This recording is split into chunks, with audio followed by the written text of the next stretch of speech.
మనం ఏదైనా ఒక మాట అన్నా లేక ఏదైనా ఒక పని చేసినా వెంటనే మన పక్కన ఉన్న వాళ్ళ ముఖ చిత్రం ఎలా ఉందో గమనిస్తూ ఉంటాం. వారు పాజిటివ్గా ఉన్నారా లేక హర్ట్ అయ్యారా అని చూస్తూ ఉంటాం. ఈ మధ్య కాలంలో జనసేన అధినేత డిప్యూటీ సీఎం పవన్ కళ్యాణ్ ముఖ చిత్రం ఎలా ఉందోనని టీడీపీ నాయకులు తెగ పరిశీలన చేస్తూ ఉన్నారు. పవన్ ఏ క్షణాన ఎలా ఉంటారో ఎవరికీ తెలియదు. పవన్ నవ్వు ఒక వరం, పవన్ కోపం ప్రత్యర్థులకు శాపం. ఈ విషయం అధపాతాడానికి పడిపోయిన వైసీపీకే కాదు, గతంలో పవన్ సహకారంతో అధికారంలోకి వచ్చి ఆ తర్వాత విభేదించి 23 సీట్లకే పరిమితమై జగన్ హయాంలో నానా ఇబ్బందులు పడి ఆ తర్వాత చావు తప్పి కన్నులొట్టబోయిన చందంగా మళ్ళీ ఇప్పుడు అధికారంలోకి వచ్చిన టీడీపీకి కూడా బాగా తెలుసు. ఆ విషయం మనందరికీ కూడా బహుబాగుగా తెలుసు. పిఠాపురం సభలో 4 దశాబ్దాల టీడీపీని బతికించామని సైకిల్ పార్టీ నేతలకు అస్సలు మింగుడు పడని ఒక మాట వదిలేశారు పవన్ కళ్యాణ్. మనం నిలబడ్డాం, పార్టీని నిలబెట్టాం, మనం నిలదొక్కుకున్నాం. మనం నిలదొక్కుకోవటమే కాకుండా 4 దశాబ్దాల టీడీపీ పార్టీని కూడా నిలబెట్టాం. నీ అన్ననే గెలిపించుకోలేని వాడివి టీడీపీని గెలిపించావా అని గతంలో పవన్ను జనసేనను విమర్శించిన చింతమనేని ప్రభాకర్ లాంటి వాళ్ళు కూడా ఇప్పుడు అన్నీ మూసుకుని కామైపోవాల్సిన పరిస్థితి. పిఠాపురం జయకేతనం సభలో పవన్ స్పీచ్లో హైలైట్ ఏదైనా ఉంది అంటే ఖచ్చితంగా అది టీడీపీ స్థాయిని తెలియచేసే సేనాని మాటలే. పవన్ మాటలు కొందరు టీడీపీ నేతలకు అస్సలు రుచించడం లేదు. వాళ్ళ పరిస్థితి కక్కలేక మింగలేక అన్నట్టు ఉందట. పవన్ మాటలపై స్పందించవద్దని తెలుగుదేశం పార్టీ అధిష్టానం ఇప్పటికే నేతల్ని హెచ్చరించింది కూడా. అందుకే గల్లీ స్థాయి నుంచి రాష్ట్ర స్థాయి వరకు ఏ టీడీపీ నేత కూడా పవన్ మాటలకు కౌంటర్ ఇవ్వలేదు, ఇచ్చే సాహసం కూడా చేయలేదు. అయినా పవన్ అన్నది నిజమే కదా.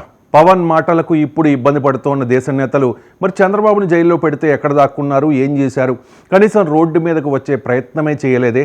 చివరకు టీడీపీ స్టిక్కర్లను కూడా తీసేశారు.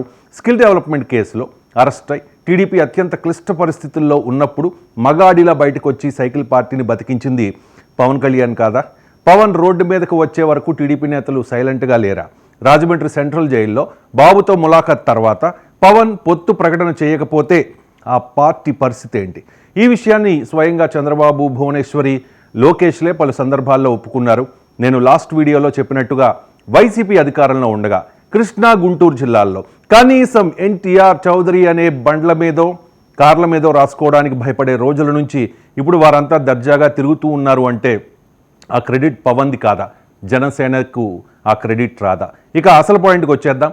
పవన్ వ్యూహం ఎప్పుడు ఎలా మారుతుందో అర్థం కాక టీడీపీ ముఖ్య నేతలే తలలు పట్టుకుంటూ ఉన్నారు. దీనికి ఉదాహరణ హోంమంత్రి అనితపై పవన్ చేసిన కామెంట్స్.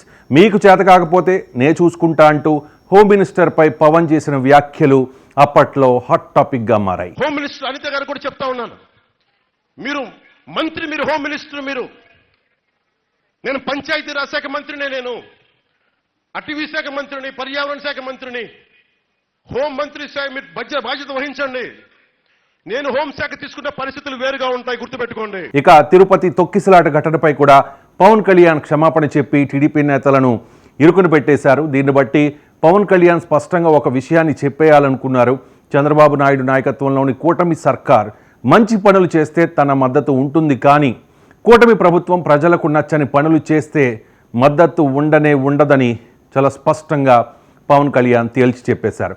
ప్రజలకు ఈ ప్రభుత్వం సమర్థవంతంగా సేవలు అందించలేదని తాము భావిస్తే మిత్రపక్షమైన తెలుగుదేశం పార్టీతో డీమార్కెట్ చేసుకోవడానికి మేము సిద్ధమై అనే సంకేతాన్ని కూడా పవన్ కళ్యాణ్ ఇస్తూ వస్తూ ఉన్నారు. ఇక గత వారం రోజులుగా సైలెంట్గా ఉన్న టీడీపీ నేతలకు కాస్త రిలీఫ్ ఇచ్చారు పవన్ కళ్యాణ్. చంద్రబాబు నాయుడు నాయకత్వంలో ఆయన అండర్లో తాను పనిచేయడానికి ఇష్టపడతానని, మరో 15 ఏళ్లు చంద్రబాబు సీఎంగా ఉండాలని, అంటే హ్యాట్రిక్ కొట్టాలని కోరుకుంటున్నా అని పవన్ చెప్పడంతో చంద్రబాబు అండ్ లోకేష్ల ముఖ చిత్రాలతో పాటు టీడీపీ నేతల మొహాల్లో ఆనందం కనిపించింది. ఈ ఆనందాన్ని వచ్చే కనీసం 1.5 దశాబ్దం పాటు మనందరం కృషి చేసి ముందుకు తీసుకెళ్తే తప్ప ఈ గాడి తప్పిన ఈ రాష్ట్రాన్ని గాడి పెట్టాలంటే కనీసం 15 సంవత్సరాలు కనీసం పనిచేయాలి. ఇది ప్రధానమంత్రి గారు 3వ ప్రధానమంత్రి అయ్యారు. అలాగే ఆయన 3 పర్యాలు నేను ముఖ్యమంత్రిగా చూడాలి, నాకు మనస్ఫూర్తిగా నాకు ఆశయం, కోరిక కూడా. ఎందుకంటే ఆయన అనుభవాన్ని మనం ఎక్కడ కూడా అసలు పక్కన పెట్టలేం. సో ఆయన దగ్గర నేను మనస్ఫూర్తిగా ఈరోజు మరోమారు గౌరవ సభ్యులందరి తరఫు నేను ముందు చెప్తున్నాను, ఆయన దగ్గర నుంచి నేర్చుకోవడానికి కానీ ఆయన కింద పని చేయడానికి కానీ నేను అనుక్షణం ఎప్పుడు సంసిద్ధంగా ఉంటానని తెలియజేసుకుంటూ నాకు ఈ అవకాశాన్ని ఇచ్చిన ప్రతి ఒక్కరికి ధన్యవాదాలు తెలియజేసుకుంటూ ముఖ్యంగా మీరు ఇంటికి వెళ్ళేటప్పుడు మీరు చాలా అనుభవాలు తీసుకెళ్తున్నాను. ప్రజాప్రతినిధుల సాంస్కృతిక కార్యక్రమాల్లో పవన్ కళ్యాణే హైలైట్. కూటమి నేతల స్కిట్లను పవన్ ఎంజాయ్ చేసినంతగా అక్కడ ఉన్న వాళ్ళు ఎవరు కూడా ఎంజాయ్ చేయలేదు. ప్రతి సందర్భంలో పవన్ రియాక్షన్ను నిశ్చితంగా గమనించడమే అక్కడ ఉన్న టీడీపీ నేతల పనిగా మారింది. అందుకే పవన్ ప్రయారిటీని ఏమాత్రం తగ్గించడం లేదు చంద్రబాబు. లోకేష్ పవన్కు పోటీ కాదనే సంకేతాన్ని పదే పదే చంద్రబాబు నాయుడు ఇస్తూ వస్తూ ఉన్నారు.